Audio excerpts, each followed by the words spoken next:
Good morning, people. Good morning, loyal audience of this ad hoc ranting, uh, world famous ad hoc ranting station.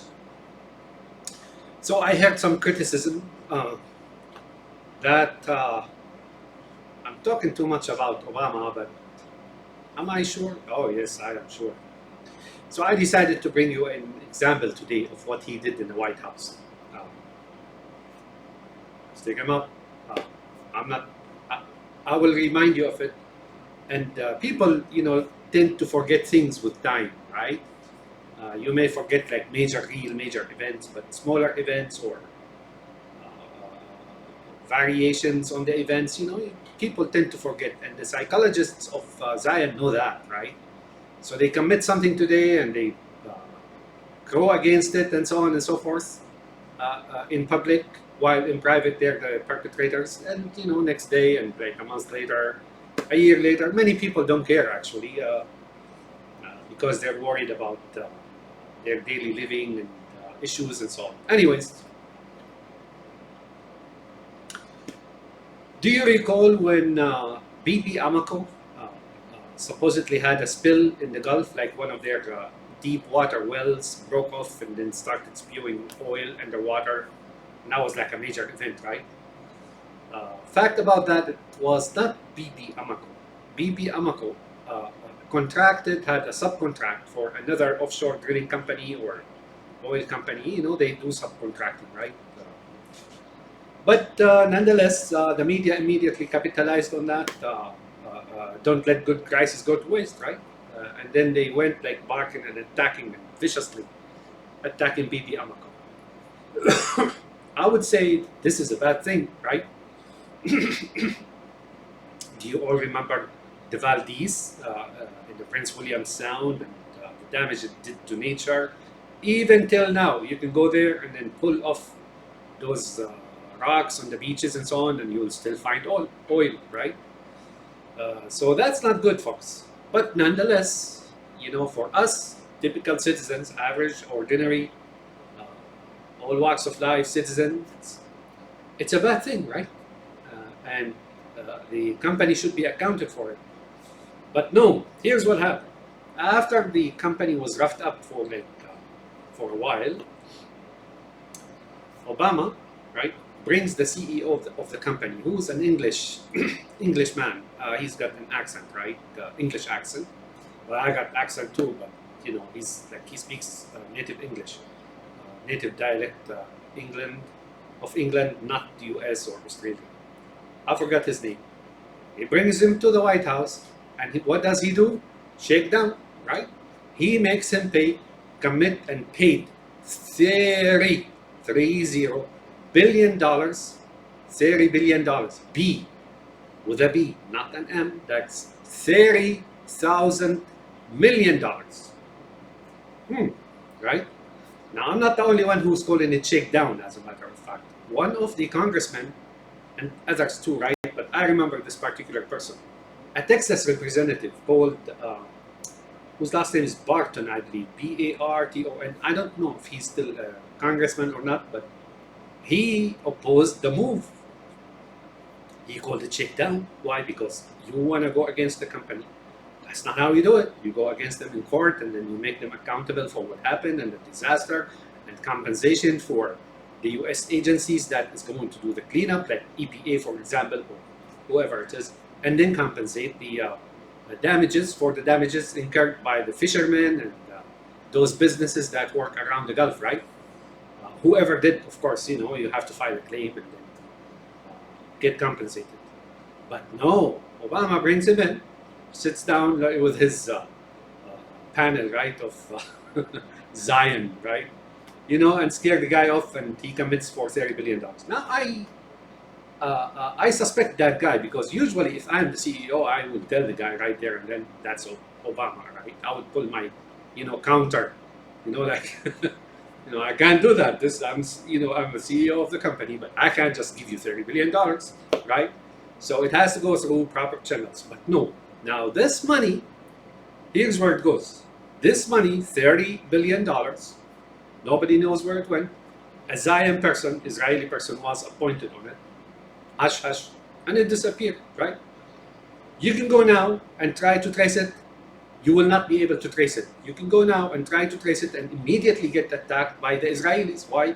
Because you're anti-Semitic, motherfucker, right? Where did this 30 billion go? Nobody knows. But I assure you it went to the pockets of those New Yorkers, of those investors, oligarchs, boyards, whoever it is in Tehran, in Tel Aviv, in Moscow, and New York, and here and there. Basically, it went to the coffers of kafars. You know, those like underground, unknown places where they stash the stolen cash. That's where it went. And again, if you try to trace it, you know, if you're a law enforcement agency and try to find out what happened to this $30 billion, which should be given to the US government, and then compensation for cleaning up and cost or expenses of cleaning up the coastal regions and the sea, and then those who incurred damages. Now, it happened so that things cleaned up on its own, because apparently in the ocean, when things like that happen, the ocean has a way of cleaning itself, right?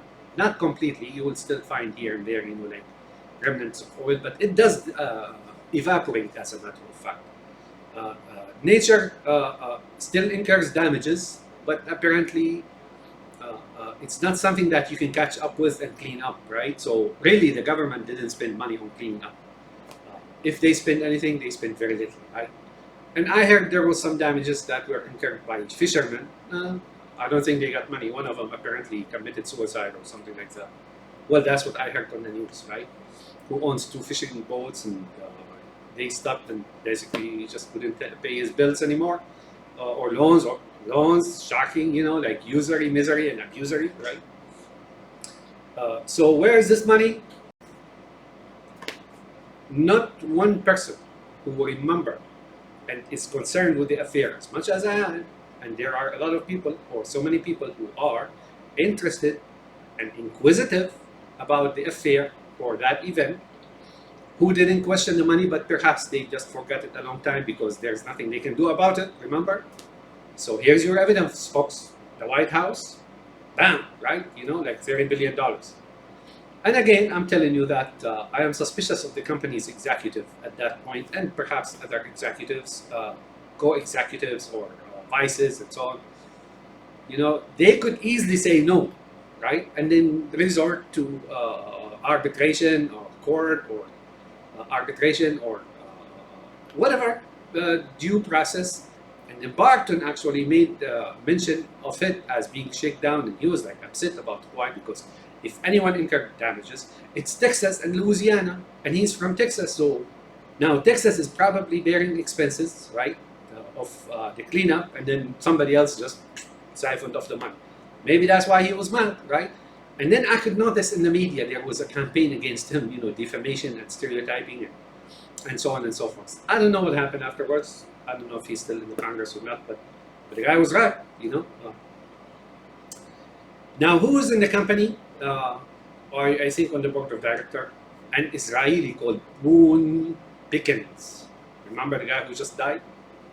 This guy would gloat about billions, right? So he wrote a book, I think. Well, I don't know if he wrote it himself, but maybe there were ghostwriters, right? And then, you know, it happens, right? And then he wrote a book called The First Billion is the Hardest. How do you get billions, motherfucker? You know, like, I'm flabbergasted because there are not enough money in this wide world to make certain people billionaires or super billionaires. It's just not possible, folks. The amount of money that floats around, even though it's way oversubscribed or undersubscribed or oversubscribed by the Fed and others, right? Nobody can go that far, folks. You're talking about corporations, you're talking about even governments. They don't have that much money, right? You know, their budget, yearly budget, doesn't go that far. I mean, the United States budget, when it was during its heyday at Clinton's years, it was 1.2 trillion a year. The entire United States as an enterprise, military, law enforcement, infrastructure, pension, healthcare, you name it. It was 1.2 trillion. That's 1,200 billion, and you get people, you get like some Zionist weasels who are what? Super billionaires. Super billionaires. Now there you go. I'm not like being unfair to the fuck in the White House stealing money, and I assure you, those 30 billions just went to private pockets, right? Now I did guess back then there was some people who were Madoffed. You know Bernie Madoff? I used Madoff as past tense. You know, like you've been Madoffed, like you've been swindled, right? And Bernie Madoff swindled his own people. He had like a pyramid scheme, you know, the pyramid scheme? Pyramid? Okay, all right, you get it, right? So the pyramid scheme of his turned out that his main victims were really Zionists like himself. Otherwise, trust me, the guy would get out of it scot-free and would not be even accounted for, and he would get a pat on the shoulder from the Netanyahus, right? But no, his victims were like him, Jewish, right? I guessed back then, and that and his scam and his scheme was in the billions, not in the millions, right? Apparently, it was in the billions. I don't know, 4 or 5 billions or something like that of investment money, and he just basically squandered. Even his son, I read a report that his son, while he was in jail, Bernie in jail, his son committed suicide, and then Bernie died in jail or something like that. Believe me, the only reason he was accounted, and the only reason he was punished, and the only reason he was prosecuted is because his victims are Zionists. If his victims were not Zionists, he would not be prosecuted. And you can take these words to the bank, and you can take this fact to the bank as well, that Jeffrey Epstein is not dead, right? And his brother Barr secured him some kind of a will 3 days before, supposedly fake, you know, like this, right? And then saved his $500 million, which were stolen by way of stock market, right? So there you go, folks. That's economics where it hurts, right? Here's something else for you. Do you remember, you know, that sad day that September 11, of which circumstances are extremely similar to the pandemic, right? Across history, folks, especially modern history, there's always such event, such an event that precedes wars and theft of money and you know, like those grows, man. So September 11, you name it, pandemic, and other things as well. No matter what it is in the last century and so on, you'll always find such event that precedes such calamitous events, such as you know, World War I, World War II, and later on wars in the Middle East, and then pandemics and Vietnam and Korea, you name it, folks, and communism. Oh man. So anyways, in September 11, if all of those of you who are still aware of the event and its details, right, and you know what happened in the plot of it, in the first week alone, I recall, or the first 2 weeks, the first 1 week or the first 2 weeks, Americans donated, Americans from all walks of life, donated either $1 or $2 billion with a B, not an M. So now you get like charity organizations, and you know, they collect money and they never give money to anyone. You get a whole host, whole array, a whole horde behind every charity organizations, right? They collect money, but you don't know if they're giving it to anyone. But no, it's a living, right? Making millionaires and billionaires on donations, and you see it on TV, crying dogs and people in Vietnam, South America, and in Africa, and then you feel bad and you donate the money, and the money goes where? Guess what, right? I have seen it where people during the Syrian, like the first couple of years of the Syrian intifada or uprising, that people from here, Zionists, would go to Lebanon and here and there and then talk to refugees, and then they would advertise for donation on either YouTube or anywhere else on the internet in America, and people would pay them donations and they would pocket it. That's it, right there. And then. These are traders of death, folks. Traders of misery and death. That's how they live. Now let's go back to that September 11. Those $2 billion were donated, either $1 or $2 billion, were donated to the Red Cross. And the Red Cross back then was led by a woman. I don't recall her name. And the woman insisted on distributing these donations to the families of the victims, right?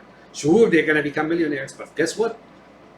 They have lost loved ones in the September 11th attack, which was carried out by non-Sunnis, carried out by Shiites and otherwise, Syrian regime, Putin, Ayatollahs, Hezbollah, and led by the Netanyahus, right, from the back end and seen behind the scene. And then she was rejected, and then not too long afterwards, she was laid off, you know. And the money that was donated to the victims of the families, nobody knows where it went. The victims of the families didn't get shit, right? Didn't get a penny, right? If they did get, it would be probably like not even 1 per thousand. Like for every $1,000, they probably get $1. And it seemed to me like they were crying foul afterwards, like, but it's their right. The money was given to them, big or small, it doesn't matter. That was the process. The money was given to them, and they lost their loved ones. So that's the process. Whether it's 1 billion, it doesn't matter. It's not your business. Whoever you are, right? Unseen behind the scene. Anyways, the money was siphoned off. No different from those $30 billion, right? And then later, when the family of the victims started like crying and foul and squealing and complaining, and they were being talked down in the media. I remember 2 instances. One who's still alive, called Coulter, Ann Coulter. She's a well-known Republican, Putin woman, or let's say Netanyahu and Trump, right? And she, I think, either wrote a book or on TV. I saw her on TV, you know, making a comment about those families of the victims, you know, and they're like, proud in them and calling them like whiners or something like that. And so, what are you talking about? That's their money, and you took from them. So why are you complaining about it? You stole from them. And then here in Chicago, there was certain anchor on certain TV channel. I don't want to say the name or the events. I was watching the news myself, and he started talking about those when the families of the victims came up in some piece of news. He was like angry, you know, like those. What do you do? What are they talking about? Blah blah blah blah blah blah. This guy died in an accident anyway. Some kind of a mobile accident, you know. I don't know if it's snow or ATV or whatever it is, you know. But I remember that myself. He was complaining about them. Now here's the deal. You steal the victims' money, right? And then now you talk down to them and curse them and criticize them and a little bit more. If they complained anymore, they probably would send somebody to kill them, right? So there you go, folks. Economics where it hurts. When I'm talking to you about the Obama White House, stick him up, motherfuckers. That's all he is, folks. He's a brother of Putin, murdered million in Syria along with that regime, and that's all he is. He's a brother of the Ayatollahs. Now, here's something about him as well I want to tell you. You go check it out. I remember, I think the magazine was Time magazine, and they have this photo. Usually they put on their cover a certain photo. When Obama was elected, well, not elected, was put in the White House by Netanyahu's, I remember that magazine. I think it's Time. I don't know about Newsweek, but I think it was Time. They had a caricature, right? That he and his wife were like bumping fists, right? In the White House. And on the wall is the picture of Osama bin Laden. You know, like the beard and so on, Rabbi Osama bin Laden, right? Who's still alive in Iran now, or Israel, or Moscow, or South America, or probably Saudi, you know, I don't know, maybe UAE. All these are brothers, right? I remember that myself. Go check it out. Stick them up, motherfuckers. Nothing but the facts here, folks. Facts where it hurts. economics where it hurts, politics where it hurts, religion where it hurts. Facts here, no spin zone, nothing. I am not ashamed of making known my opinions, my ideas, and what I think of what's going on. And if I know facts, I will divulge them. I'm not worried about anyone or anything, right? And that's that, folks. So here's like for those who think I'm being a little bit rough on the guy. No, that's what he is. Go check the facts I just presented to you now. Go check them out, and you will find out that those 30 billions basically were disappeared in the void. You know, some coffers underground, or stock market, or somewhere, right? The $1 billion or $2 billion of the Red Cross donations to Red Cross for the victims of the 9/11 families were never paid. And if you look at Boone Pickens and his book, The First Billion is the Hardest, you would see the guy is nothing but a thief. You know, he rose to prominence and billionaireship, right? By way of being privileged Zionist. That's what they're saying, right? Not that he is a member of Zion, but he's one of Zion. He's no different than Netanyahu. Have a nice day, my friends. And good day.